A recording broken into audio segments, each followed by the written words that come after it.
Hello and welcome to our 1982 Ferrari 400i sale. This is not your regular 400i. This is a 5-speed manual transmission, the most desirable of the 400 series. This is finished in Grigio Scuro Metallizzato, designed by Pininfarina, accompanied by a 4.8 liter V12 engine. This car was also featured on Car and Driver magazine, which will be shown on the sale. And you might recognize this car from 2020 when it was previously sold on Bring a Trailer. Good luck with the auction and hope this car is yours. Put it to position 2, show the gauges, temperature low. Let's get her started. Oil pressure good.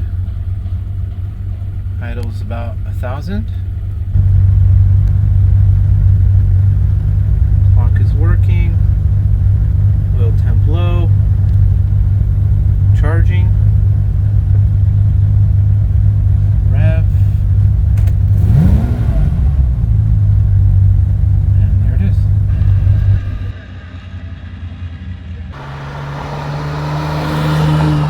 This was made for the gentleman driver who wanted to drive a Ferrari every day to work. They made this in an automatic, they made it in a stick shift. The automatic version had a Chevrolet, I think a torque flight or whatever it was. Very not torquey. I don't know what happened with the gear ratio at the factory, or maybe they just didn't care. But the stick shift, that's a different story. You have a little baby Daytona here. I don't even know why I would call it a baby. Because it's technically a 2+2 4-seater, and you know, I really don't remember if the Daytona had no seats in the back.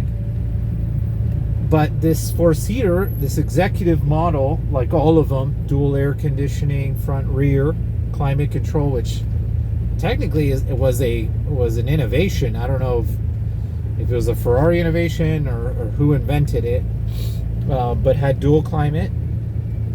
The rear actually has knobs for its own AC. You can hear it there. And you turn the AC on, back there. The kids are happy. Insurance was also happy because it was not a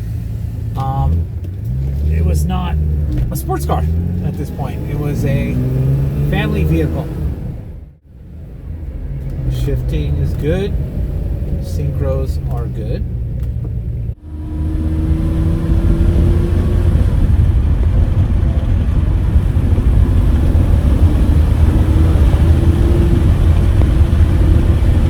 These cars, like the 575 or any other of these 2+2 scenarios. I know the 575 is technically a 2-seater, but I get a lot of the 550, 575 vibes when I'm in a 400. And the 400 stick is worlds better than the automatic. You have the double Bosch injection system.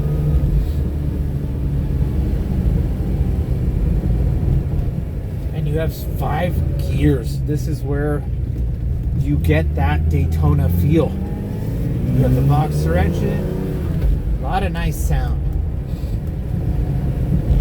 Something you should know is Ferrari really downplayed the sound on this vehicle. I'm not sure if it was for emissions reasons or they just, if it was supposed to be like an executive car, maybe wasn't supposed to be that loud. And I know nowadays the executives, they want a loud car. So this car could be modified to be much louder, but it still has that Ferrari pitch, that sound. So let's continue forward. This car has a lot of power. It's difficult to really get this thing to go full speed.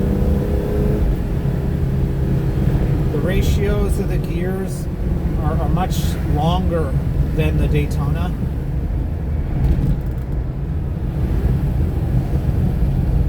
The Daytona, the gears are, the torque is stronger. But this was calculated, this car was calculated so that you could do extended freeway driving. You could do stop and go driving.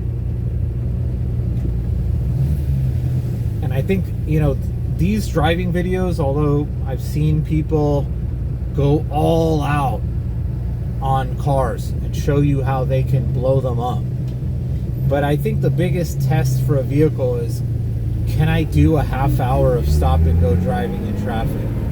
That's where a lot of Ferraris fall short. They get restored. No one ever tests their limits. Will the fan turn on? Will the car overheat? Though that's where really, you know, you get into the dynamic of the car. We have a healthy running motor.